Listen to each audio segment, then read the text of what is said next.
ubuphelele media. Oh Baba,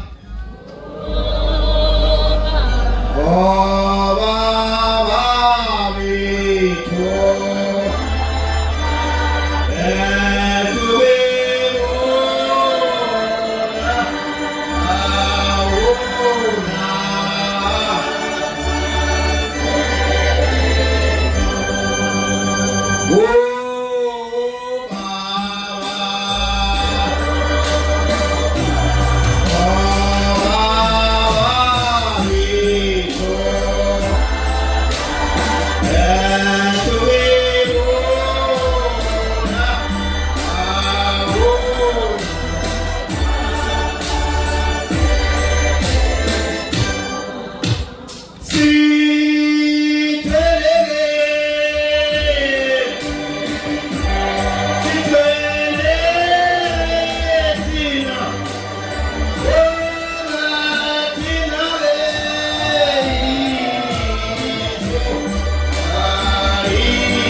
Angithi phela mfowethu ohlelo angithathe ithuba ngibonge kakhulu ngokunginikeza ithuba.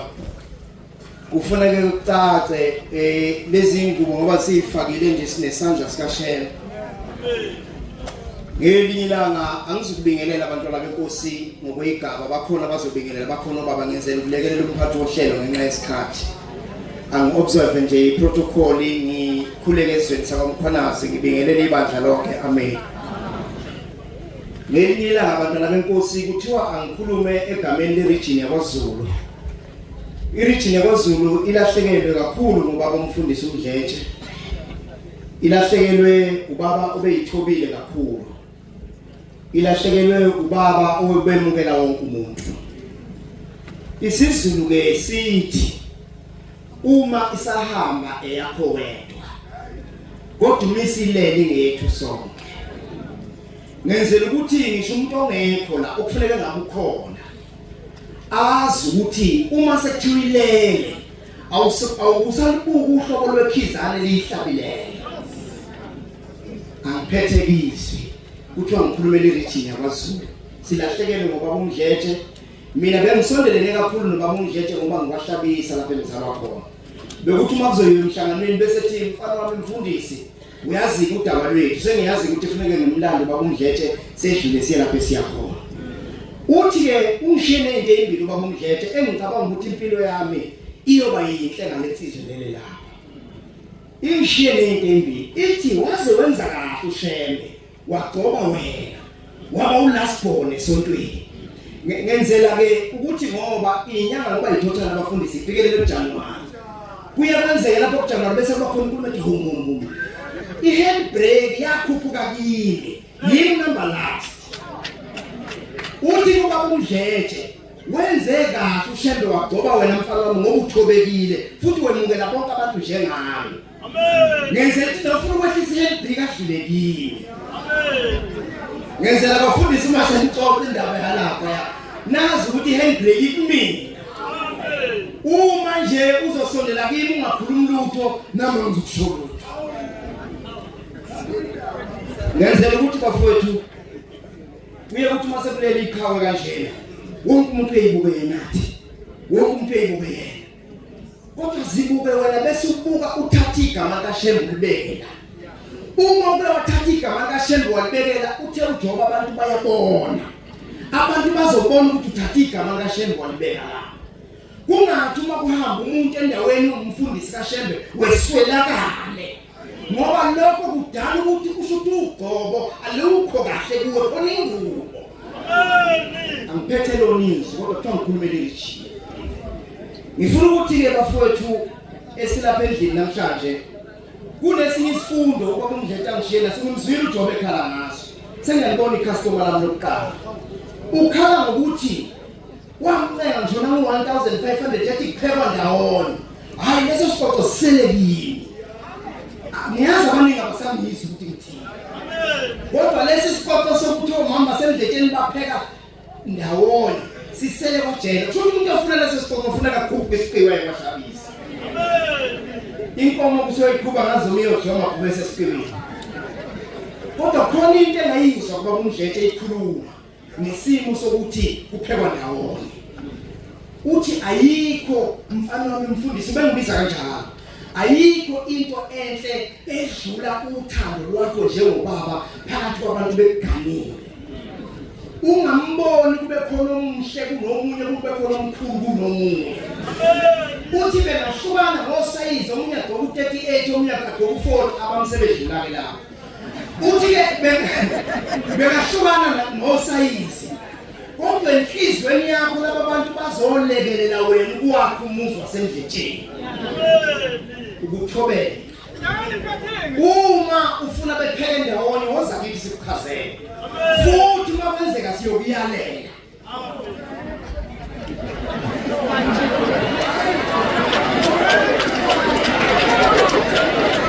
Ngifuna ukuthi ke selekela ngezansi ngiphothela. Ngifuna ukuthi selekela ngezansi ngiphothela ngifisa ukubonga. Ngifisa ukubonga umshumayeli uMkhwanazi kade kuphela. umshumayeli umkhalazi osihlalo wesekhethe yasemtubatuba osihlalo weregion abashumayeli. Amen. Nomkhandlu waseThokozani. Amen. Umfundisi ngendlela ebelimphethe ngayo bashumayeli besiyibona. Amen. Ngiyafisa Jobe ngokukhethekile mfowethu. Kwake kwasuka indoda engizalayo ngelinye ilanga. Kwahamba umshumayeli omdala umsane wasemakhosini. Owayengasenabani. Yakhipha inkomo eyayibomvu ibless yayikhutshwa yithi eyongcwaba umshumayeli umsana. Kwathi uma umshumayeli umsana amadoda sekufika kahlanga lokhetha umshumayeli. Le ndoda bonke abantu basebebuka yona kwasa ithuthile kwanongoma yavuka kwashabisa. Kodwa ngifuna ukukuxoxela ukuthi kwenzakalani ngale ndoda. Ubongo uNkulunkulu. Yathi nifika ezweni lakwashabisa yathi kwasonto kwasuka umfundisi ukhani ophakathi kwethu. Wathi wena hamba ukugqisa abantu emva komuzi wakho. Lento eyibalekele kwanongoma yavuka kwashabisa. Angikhuluma amampunge nansi insizwe endala ikhona phakathi kwethu. Ngifuna ukubonga ngokukhethekile Jobe ukuthi awubukanga uhlobo lomNazaretha ugqokile. Kodwa ubuke umfundisi obebuyiza ngegugu labafundisi. Amen. Ngifisa ukuthi leso sithombo sitshalile emzini waMdletshe sibe nawe baba uNxumalo. Le yansizwa iwuthisha omkhulu kwesinye sezikole zalapha kwaMbunyo. Angisho ukuthi ayibe umhloli namhlanje, angisho lokho. Kodwa ngiqonda ukuthi niyabona bahlole ukuthi niphethe abantu ngaphezulu kwama leadership skill kodwa banomuzwa wenkolo. Bahle abantu abahamba phambi kwabantu babe nomuzwa wenkolo. Ngifisa ukuthi ke bafowethu sibonga kakhulu ngoba abafundisi. Bakhona abafundisi bazokwenza izwi, bakhona abafundisi abasivakashele siyabonga baba uMdletshe, baba uMathini Mathunja, baba uMdluli Bulawayo. Siyabonga kakhulu, siyabonga ukuthi nizivakashele kweregion baba uMkhwanazi, baba uMdluli. Siyabonga kakhulu ukuthi nizoseseka. Sihanjelwe ngomunye wethu. Lento isho ukuthi ngelinye ilanga iphupho lenkosi yamaNazaretha elithi kunamba 2 3 kwezalapha ekhaya wonke amaNazaretha awabe mningelinye ilanga boba basiyolibona ngoba sinibona nikhona phambi kwethu. Ngifisa ukubonga kakhulu lokho. Okugcina mphathi ohlelo ngifisa ukubonga umuntu namhlanje ofuneka ngabe usesontweni lakhe. Kodwa namhlanje uzosingcwabisa umfundisi wethu. Ngoba abafundisi siyabonga isandla sethu likhona ukukholwa yikho lokho. Inkosi isizwe. Ubuphelele Media.